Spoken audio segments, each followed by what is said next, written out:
Civics 11. Social and Economic Changes since 1900.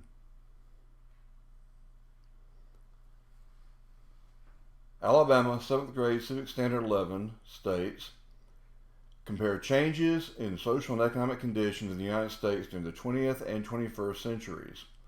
Example: social, family values, peer pressure, education opportunities, women in the workplace.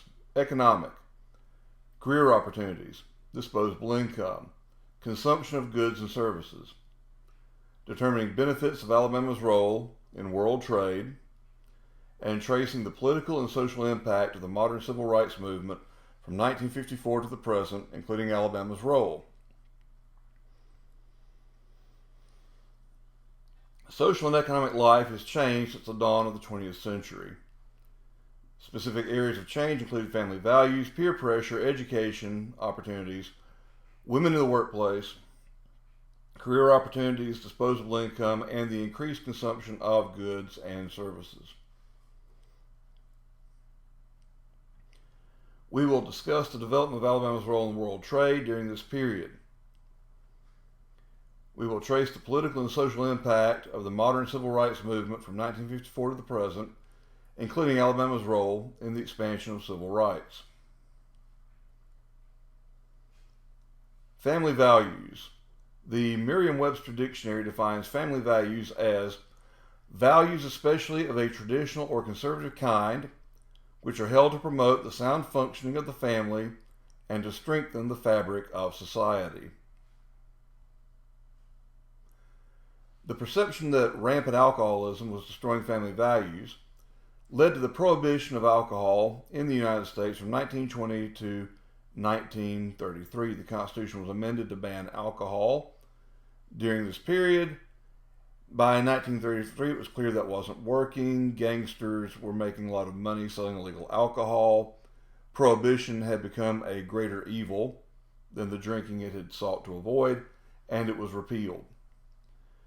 Some have expressed concern that family values have eroded in the United States since the 1960s. In the 1970s, the term family values was included in the Republican Party platform and has been a campaign issue in many elections since, each side claiming to support family values. Peer pressure. Teens may feel pressured to engage in underage drinking, illegal drug use, or other harmful behavior by their peers. Social networks like Twitter, Facebook, Kik exacerbated this trend by making communication faster and enabling communication with more people. Peer pressure to do ridiculous things, to hurt yourself and then make a video of it. These are examples of people who care way too much about what other people think about them. If you're satisfied with yourself, if you're confident in yourself, peer pressure isn't going to be an issue.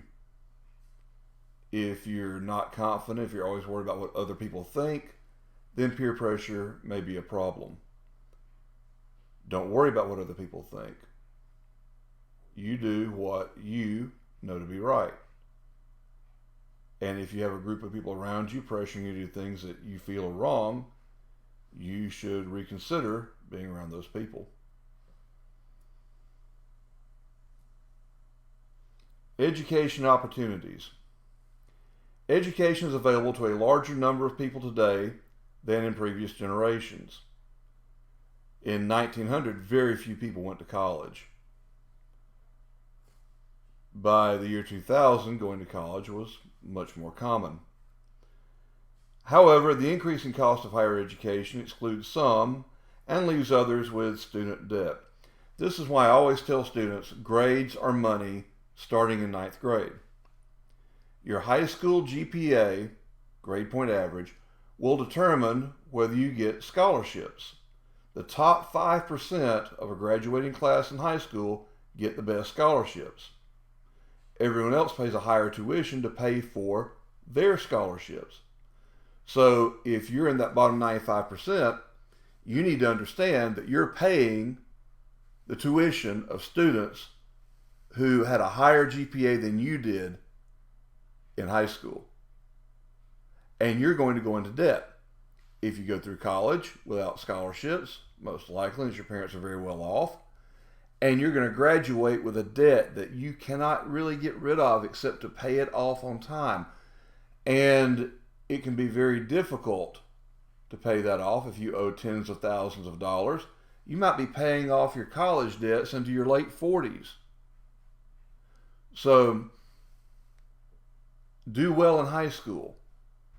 Be in that top 5%. Grades are money. Online education may help some earn degrees at a lower cost, although it's not necessarily cheaper, but with fewer networking opportunities. Part of the benefit of going to college, a traditional college, is meeting people, having a peer group of educated people going into the same field you're going into, knowing people. You won't get to know people in an online course the way you will if you physically go to a traditional college. And those networking opportunities can have a lot of value down the road. So that would be one argument for a traditional education. But if you can't afford that, an online degree is certainly better than no degree at all. And you could always take some online classes along with some traditional classes. But if you're not going to go to a traditional college, you have to think in terms of how will you network with other professionals going into the same field, so you're not at a disadvantage to those who have that traditional degree. Disposable income. The Merriam-Webster Dictionary defines disposable income as the personal income that is left after the deduction of personal taxes and that is available for consumption and savings. The purchasing power of the average U.S. household tripled over the course of the 20th century, according to the Bureau of Labor Statistics. That's a government agency that keeps track of information about the labor force. Women in the workplace. The number of women in the workplace more than tripled between 1900 and 1999. The number of female attorneys multiplied 29 times during the same period. Birth control is often credited as contributing to the increase of women in the workplace by allowing families to be delayed for education and career. And that 29 times on the number of female attorneys, by the way, meant that there were 1% of attorneys were female in 1900 and 29% of attorneys were female in 1999. Since there were more attorneys, of course, it's actually the actual number will be more than 29 times greater. Career opportunities. Expanding access to education has increased the career opportunities for those willing to be educated. Anti-discrimination laws have opened new careers for minorities and women.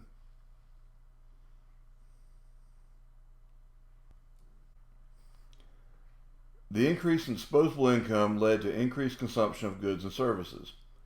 In turn, this created more economic activity and thus further fueled the increased consumption of goods and services in a positive feedback loop. That is, one thing leads to more of the other, which leads to more of the other, in an increasing spiral. Easy credit terms also allow greater consumption of goods and services, but at the cost of increased household debt.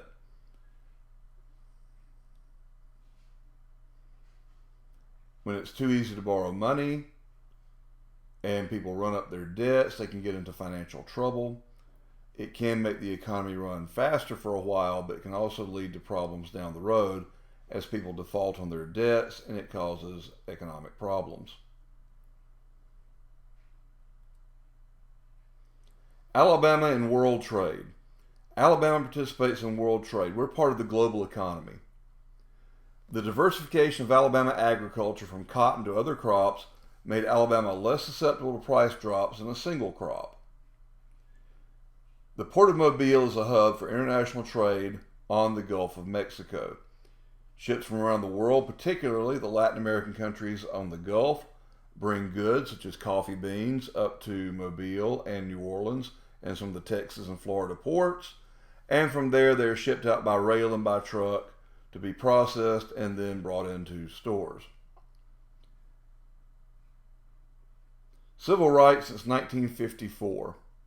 The Merriam-Webster Dictionary defines civil rights as the rights that every person should have regardless of his or her sex, race, or religion. Brown v. Board, 1954. The Brown v. Board of Education decision by the U.S. Supreme Court ended the separate but equal doctrine from the 1896 Plessy v. Ferguson decision. In 1896, Homer Plessy bought a train ticket and tried to ride in the train car labeled whites only. He got on the car because he passed for white. But his friends, who were actually there to help him do what he needed to do, told the conductor, that man over there, Homer Plessy, is actually black. So the conductor asked him, and he said, yes, I am. And he told him to get off the train car. He said, no, I won't. He had him arrested. Kind of like Rosa Parks later on. But in this case, the Supreme Court ruled against Homer Plessy, and they said, well, as long as the train cars are equal, it's okay that they're separate. Of course, these facilities were hardly ever equal, but they were always separate. By 1954, it was obvious that the separate but equal doctrine wasn't being enforced. Things were simply separate but not equal. And therefore, in Brown v. Board, the U.S. Supreme Court overturned the precedent set in Plessy v. Ferguson and implemented a new standard of no separation of the races. Schools and other places were required to serve people regardless of race or other inherent factors, other things about who they are. For example, both boys and girls, black and white, all races, have to be served in public institutions. The Montgomery Bus Boycott of 1955. Rosa Parks refused to surrender her seat to a white man on a Montgomery bus on December 1st, 1955. She was arrested. A boycott of the Montgomery bus system by African Americans followed. Martin Luther King Jr. emerged as a leader in the protest.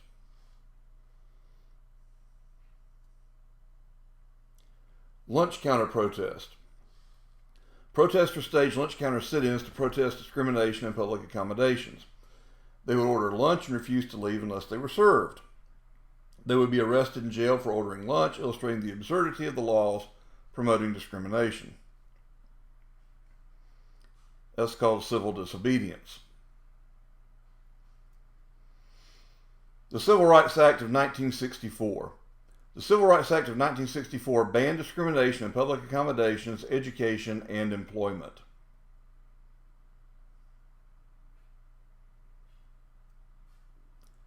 The Selma to Montgomery March. The Selma to Montgomery March was a protest against voter discrimination. The nonviolent protesters were attacked by police on March 7, 1965. The day is known as Bloody Sunday. In fact, one northern white minister who came down to march with the protesters was intentionally murdered that evening for his role. The march gained support for the passage of the Voting Rights Act of 1965. This was shown on television. A cameraman managed to get a lot of footage of policemen beating protesters, using billy clubs, attacking people, leaving people in comas in the streets. And when that was shown on the evening news, it motivated a lot of people around the country of all races to call their congressmen, to send letters in telling them, please pass the Voting Rights Act of 1965.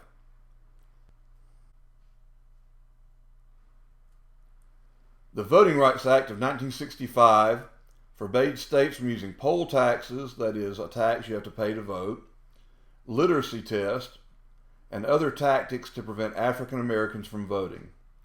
The 15th Amendment in 1870 already gave all men, black or white, or of any race, the right to vote. The 19th Amendment in 1920 gave all women the right to vote, of course, who were citizens. However, states found ways to make voting difficult or impossible. In conclusion, we've examined social and economic change since the dawn of the 20th century. Specific areas of change examined include family values, peer pressure, education opportunities, women in the workplace, career opportunities, disposable income, and the increased consumption of goods and services. And these are my sources.